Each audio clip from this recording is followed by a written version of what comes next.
ಪೀಳಿಗೆಗೊಂದ್ ಕಡೆ ಇರ್ಲಿ, ನಮ್ ಪೀಳಿಗೆಗೆ ಏನು ಉಳಿಯಲ್ಲ. ಬರೀ ವಿಷದ ಗಾಳಿ, ವಿಷದ ಮಣ್ಣು, ವಿಷದ ಮೀನು ಅಷ್ಟೇ. ಮೊದ್ಲೆಲ್ಲ ಎಲ್ ತಲೆ ನೋಡಿದ್ರು ಹಸಿರು ಕಾಣಿಸ್ತಾ ಇತ್ತು, ಆದ್ರೆ ಈಗ ಎಲ್ ನೋಡಿದ್ರು ಬರೀ ಅಪಾರ್ಟ್ಮೆಂಟ್.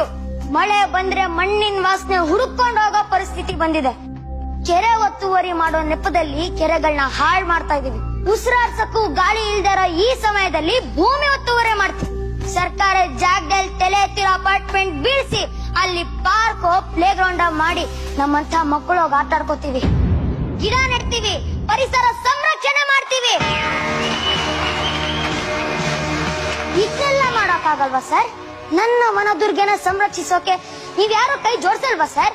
ನಮ್ಮ ಓದಿರೋ ಅವಿದ್ಯಾವಂತರು ಪ್ರಕೃತಿನ ಅನುಭವಿಸ್ಬೇಕು ಅಂತ ಕಾಡಿಗೆ ಬೀರ್ ಬಾಟಲ್, ವಿಸ್ಕಿ ಬಾಟಲ್ ತಗೊಂಡು ಹೋಗ್ತೀರಾ, ಕೋಕಾ ಕೋಲಾ ಕುಡಿದು ಅಲ್ಲೇ ಬಿಸಾಕ್ತೀರಾ. ನೀವೇನೋ ಬಿಸಾಕ್ ಹೋಗ್ತೀರಾ, ಆದ್ರೆ ಅದರಿಂದ ನನ್ ಪ್ರಕೃತಿಗೆ ಏನಾಗ್ತಿದೆ ಅಂತ ಯಾರಾದ್ರೂ ಯೋಚನೆ ಮಾಡಿದೀರಾ?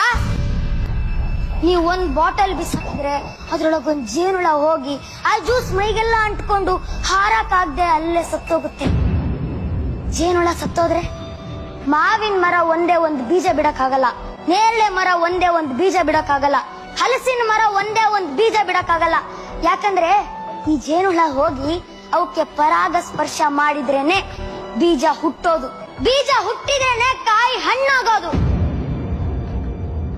ನೀವೇನೋ ಆರಾಮಾಗಿ ದಮ್ ಹೊಡೆದು ಸಿಗರೇಟ್ ಬಿಸಾಕ್ತೀರಾ, ಆದ್ರೆ ಅದ್ರ ಬಡ್ನಲ್ಲಿರೋ ವಿಷಕಾರಿ ಅಂಶ ತಿಂದು ಪ್ರಾಣಿಗಳು ಸತ್ತೋಗುತ್ತೆ. ಇನ್ನು ಆ ಕಿಡಿ ಬೆಂಕಿಯಾಗ ಹತ್ಕೊಂಡು ಇಡೀ ಕಾಡಿಗೆ ಉರಿಯುತ್ತೆ. ಇದರಿಂದ ಬಂಡೀಪುರನ ಬೆಂಕಿಪುರ ಮಾಡಿದ್ವಿ. ಆ ಮಣ್ಣಲ್ಲಿದ್ದ ಎಷ್ಟೋ ಸೂಕ್ಷ್ಮ ಜೀವಿಗಳು ಈಗ ಸತ್ತೋಗಿದಾವೆ. ಅವನ್ನ ನಾವು ಮತ್ತೆ ನೋಡ್ಬೇಕಂದ್ರೆ ಇನ್ನು 25 ವರ್ಷ ಬೇಕು. ಆ ಸಮಯನ ನಿಮ್ ಕೈಲಿ ವಾಪಸ್ ತರಕಾಗುತ್ತಾ? ಅರಣ್ಯದ ಬಗ್ಗೆ ABCD ಗೊತ್ತಿಲ್ಲದೆ ಇರೋರು ವೈಲ್ಡ್ ಲೈಫ್ ಸದಸ್ಯರು. ಇವ್ರಿಗೆ ಬಂಡೀಪುರಕ್ಕೆ ಹೋಗಿ ಪಾರ್ಟಿ ಮಾಡೋದ್ ಗೊತ್ತು, ಬಂಡೀಪುರಕ್ಕೆ ಹೋಗಿ ಮೋಜು ಮಸ್ತಿ ಮಾಡೋದ್ ಗೊತ್ತು, ಅದ್ರಲ್ಲಿ ಬೆಂಕಿ ಬಿದ್ದಾಗ ಯಾರ ಸುದ್ದಿನೂ ಇಲ್ಲ.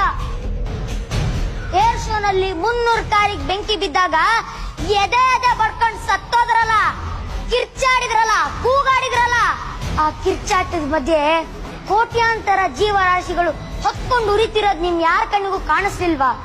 ಮಾತು ಬರ್ದೇ ಇರೋ ಮೂಕ ಪ್ರಾಣಿಗಳು ಕಿರ್ಚ್ಕೊತಾ ಇದ್ವಲ್ಲ, ಅರ್ಚ್ಕೊತಾ ಇದ್ವಲ್ಲ, ಅದ್ ಯಾರಿಗೂ ಬೀಳಿಲ್ವಾ? ಯಾಕ್ರಿ ಇಂತ ನಿರ್ಲಕ್ಷ್ಯ? ಇತ್ತೀಚೆಗೆ ಕೊಡಗು ಜಿಲ್ಲೆ ಪೂರ್ತಿ ಕೊಚ್ಕೊಂಡೋಗಿದೆ. ಅಲ್ಲಿದ್ದ ಎಷ್ಟೋ ಜನ ಪ್ರಾಣ ಕಳ್ಕೊಂಡ್ರು.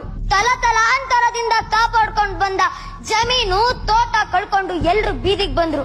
ಇವತ್ತು ಟೂರಿಸಂ ಹೆಸರಲ್ಲಿ ನಾವು ಮಾಡ್ತಿರೋ ಘನಾಂಧಾರಿ ಕೆಲಸದಿಂದ ಇವತ್ತು ವನದೇವಿ ನಮ್ಮ ಮೇಲೆ ಇಷ್ಟೊಂದು ಕೋಪ ಮಾಡ್ಕೊಂಡಿದ್ದಾರೆ ಸರ್. ಮಹಾತ್ಮ ಗಾಂಧೀಜಿ ಅವ್ರಿಗೆ ಹುಷಾರಿಲ್ದೆ ಇರುವಾಗ ಎಲ್ಲಾ ಕಡೆ ತೋರಿಸಿದ್ರು ಏನು ಸುಧಾರಣೆ ಆಗ್ಲಿಲ್ಲ. ಕೊನೆಗೆ ಅವರು ಮತ್ತೆ ಕಸ್ತೂರ್ಬಾ ಅವರು ನಮ್ ನಂದಿ ಬೆಟ್ಟಕ್ಕೆ ಬಂದ್ರು. ಅಲ್ಲಿ ಬಂದು ವಿಶ್ರಾಂತಿ ತಗೊಂಡಾಗ ಹುಷಾರಾದ್ರು. ಆದ್ರೆ ಅದು ಬರೀ ಬೆಟ್ಟ ಅಲ್ಲ ಸರ್. ಅರ್ಕಾವತಿ, ಕುಮುದವತಿ, ಆಪಾಗ್ನಿ, ಉತ್ತರ ಪೆನ್ನಾರ್, ದಕ್ಷಿಣ ಪೆನ್ನಾರ್, ಪಾಲಾರ್ ಅನ್ನೋ 5 ನದಿಗಳು ಉಗಮವಾಗುವ ಪವಿತ್ರವಾದ ಸ್ಥಳ. ಈ ಅಧಿಕಾರದಲ್ಲಿರೋ ದೊಡ್ಡ ದೊಡ್ಡ ಜನ 2 ಕಿಲೋಮೀಟರ್ ನಡೆಯಕ್ಕಾಗದೆ ಬೆಟ್ಟದ ಮೇಲೆ ರೋಡ್ ಮಾಡಿಸ್ತಾರೆ. ಸಾಲದು ಅಂತ ಬೆಟ್ಟದ ತಲೆ ಒಡೆದು ಗೆಸ್ಟ್ ಹೌಸ್ ಮಾಡ್ಕೋತಾರೆ. ಯಾಕೆ ಹೇಳಿ? ಪಾಪ 2 ಕಿಲೋಮೀಟರ್ ಕಾರಲ್ಲಿ ಬಂದು ಸುಸ್ತಾದಾಗ ಸುಧಾರಿಸ್ಕೋಬೇಕಲ್ವಾ? ಅದು ಬರೀ ಬೆಟ್ಟ ಅಲ್ಲ ಸರ್, ನಮ್ಮ ಭೂಮಿ ತಾಯಿಯ ಎದೆ. ಅದ್ರೊಳಗೆ ಶೇಖರಣೆ ಆಗಿರೋದು ಬರೀ ನೀರಲ್ಲ, ತಾಯಿಯ ಎದೆ ಹಾಲು. ನೀವು ಅದನ್ನೇ ಕತ್ತರಿಸಿ ತಾಯಿ ಎದೆ ಮೇಲೆ ಅರಮನೆ ಕಟ್ಕೊಂಡು ಆರಾಮಾಗಿರ್ತೀವಿ ಅಂದ್ರೆ ಅದ್ ಹೆಂಗೆ ಸರ್? ನಂದಿ ಬೆಟ್ಟನ ಪಾರಂಪರಿಕ ಬೆಟ್ಟ ಮಾಡಿ ಮಾಡಿ ಅಂತ ನಮ್ ಪರಿಸರ ಪ್ರೇಮಿಗಳು ಕೇಳ್ಕೊತಾ ಇರೋದ್ ನಿಮಗೆ ಕೇಳಿಸ್ತಾ ಇಲ್ವಾ? ಬನ್ನಿ, ನನ್ ಕಾನ್ಸ್ಟಿಟ್ಯೂಯೆನ್ಸಿನಲ್ಲಿ ಬೆಟ್ಟದ ಮೇಲೆ ರೋಡ್ ಮಾಡ್ಸಿದೀನಿ, ಮರ ಗಿಡ ಕಡ್ದು ಹೈವೇ ಮಾಡ್ಸಿದೀನಿ, ಅದು ಇದು ಅನ್ಕೊಂಡು ಅಲ್ಲ ಸರ್. ಡೆವಲಪ್ಮೆಂಟ್ ಹೆಸರಲ್ಲಿ ಪ್ರಕೃತಿನ ಹಾಳು ಮಾಡಿ ಏನ್ ಪ್ರೂವ್ ಮಾಡಕ್ ಹೊರಟಿದ್ದೀರಾ ನೀವು? ನಾನು ಇವತ್ತು ಕನ್ನಡದ ಕಣ್ಮಣಿ ವೇದಿಕೆ ಮೇಲೆ ನಿಂತು ಒಂದು ಪ್ರಮಾಣ ಮಾಡ್ತೀನಿ. ಸಾಧ್ಯವಾದರೆ ನೀವು ಕೈ ಚಾಚಬಹುದು. ಹೆಚ್ಚೆಚ್ಚು ಮರ ಗಿಡಗಳನ್ನ ಬೆಳೆಸ್ತೀನಿ, ಒಣಗಿರೋ ಗಿಡಗಳಿಗೆ ನೀರ್ ಹಾಕ್ತೀನಿ, ಪಕ್ಷಿಗಳಿಗೆ ಬಾರ್ಕೆ ಆದಾಗ ನನ್ ಮನೆ ಮೇಲೆ ಕುಡಿಯೋಕೆ ಒಂದ್ ಬಿಂದಿಗೆ ನೀರಿಡ್ತೀನಿ.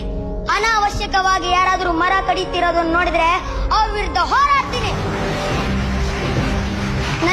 ಪ್ರಕೃತಿ ಬೇರೆಲ್ಲ ನಮ್ ತಾಯಿ ಬೇರೆ ಅಲ್ಲ. ನನಗ್ ನಿದ್ರೆ ಬಂದಿಲ್ಲ ಅಂದ್ರೆ ನಮ್ಮಮ್ಮ ನಂಗ್ ಜೋಗಳ ಆಡ್ತಾಳೆ. ಅದೇ ಮರದ ಕೆಳಗಡೆ ಕೂತ್ರೆ ತಣ್ಣಗ್ ಗಾಳಿ ಬರುತ್ತೆ. ನಂಗ್ ಹೊಟ್ಟೆ ಹಸ್ವಾದ್ರೆ ಅಮ್ಮ ಕೈ ತುತ್ತು ನೀಡ್ತಾಳೆ. ಅದೇ ಪ್ರಕೃತಿ ನಂಗ್ ಹಣ್ಣು ಕೊಡುತ್ತೆ. ಅಮ್ಮಂಗ್ ನೋವಾದ್ರೆ ನೋಡಕ್ಕಾಗಲ್ಲ, ಅದೇ ಪ್ರಕೃತಿಗೆ ನೋವಾದ್ರೆ ನಂಗ್ ಸಹಿಸಕ್ಕಾಗಲ್ಲ.